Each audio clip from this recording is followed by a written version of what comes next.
Assalamualaikum warahmatullahi wabarakatuh.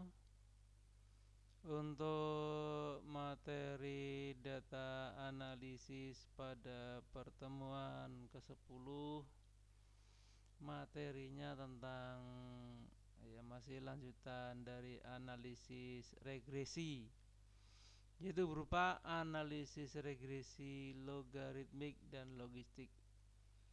Regresi logaritmik adalah metode regresi yang digunakan untuk memodelkan hubungan antara variabel dependen dan variabel independen ketika hubungan tersebut bersifat logaritmik, yaitu variabel dependen berubah secara logaritmik terhadap variabel independen.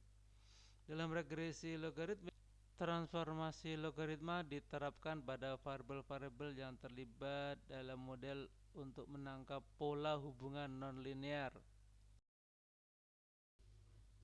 Dalam regresi logaritmik terdapat model regresi linear log.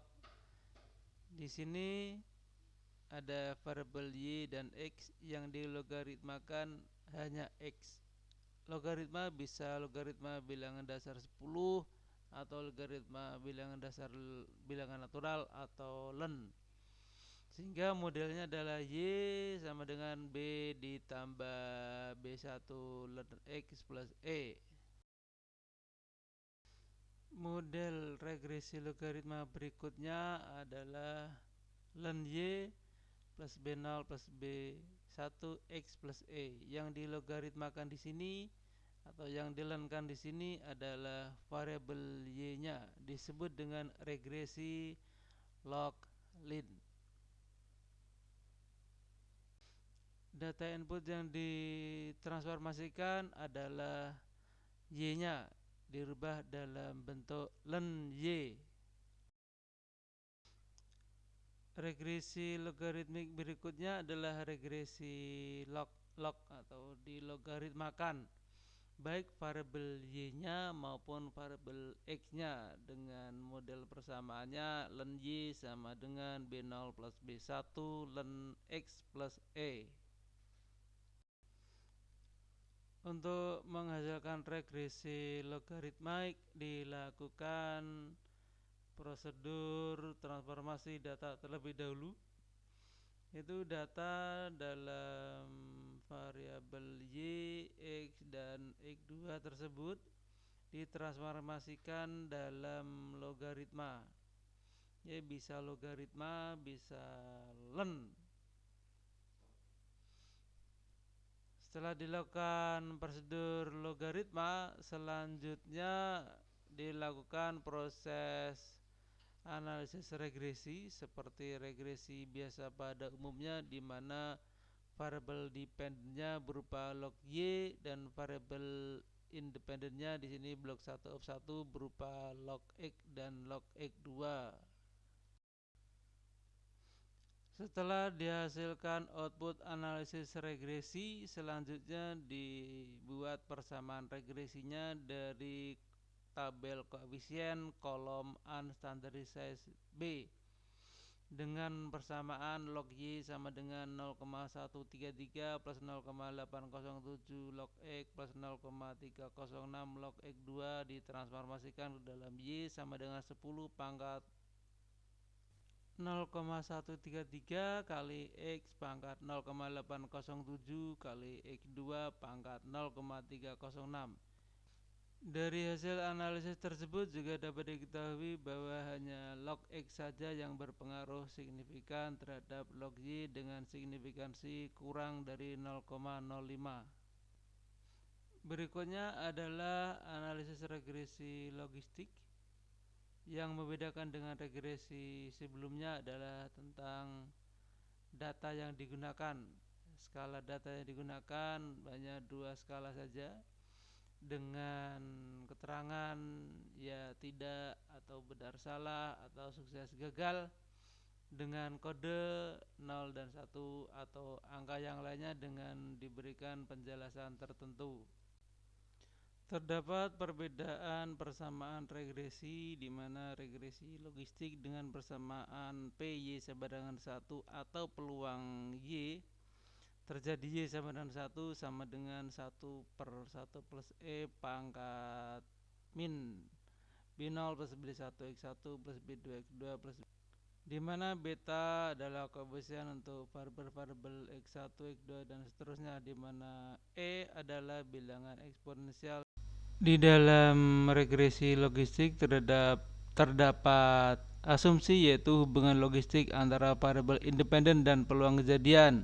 Hubungan antara variabel dependen biner dan variabel independen dianggap logistik, ya, bukan linear seperti dalam regresi linear yang pada umumnya. Kemudian multikolinearitas rendah, variabel-variabel independen sebaiknya tidak memiliki hubungan yang sangat kuat antara satu dengan yang lain. Dan yang ketiga adalah observasi dependen, yaitu data pengamatan harus independen satu sama yang lainnya, tidak saling berhubungan. Sebagai contoh kasus, di sini akan diuji hubungan pemasaran dengan menggunakan media sosial dengan niat membeli produk, di mana H0 dinyatakan tidak terdapat hubungan pemasaran media sosial dengan niat membeli produk, dan H1-nya terdapat hubungan pemasaran media sosial dengan niat membeli produk. Berikut ini adalah datanya, di mana X meliputi dua skala 1 dan 0. Demikian juga dengan Y juga dengan 1 dan 0. X1 dengan keterangan menggunakan pemasaran media sosial, sedangkan Y-nya 1 dengan keterangan berniat membeli produk. Berarti X 0-nya itu tidak menggunakan pemasaran media sosial, dan Y 0-nya itu tidak berniat membeli produk. Berikut ini adalah prosedur dalam analisis regresi logistik, yaitu biasa, analisis, regresi.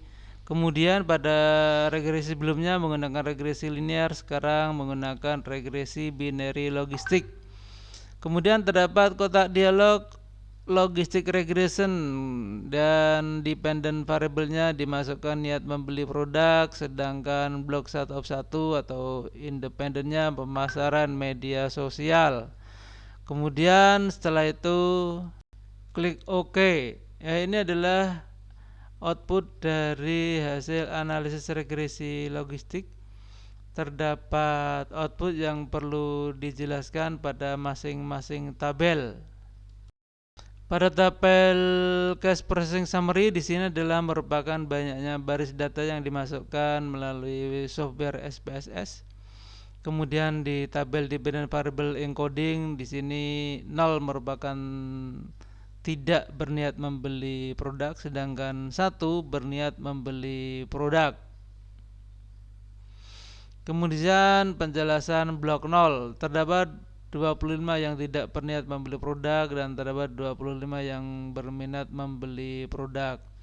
Pada variable equation di sini, sebelum variable independen dimasukkan dalam model, mendapatkan nilai B sebesar 0 dengan odds ratio sebesar 1 dan signifikansi dari uji Wald-nya adalah 1.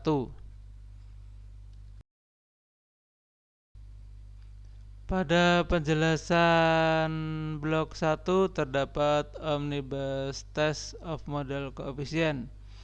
Nah, di sini uji omnibus test adalah uji statistik untuk menguji pengaruh secara bersama-sama dari X terhadap Y.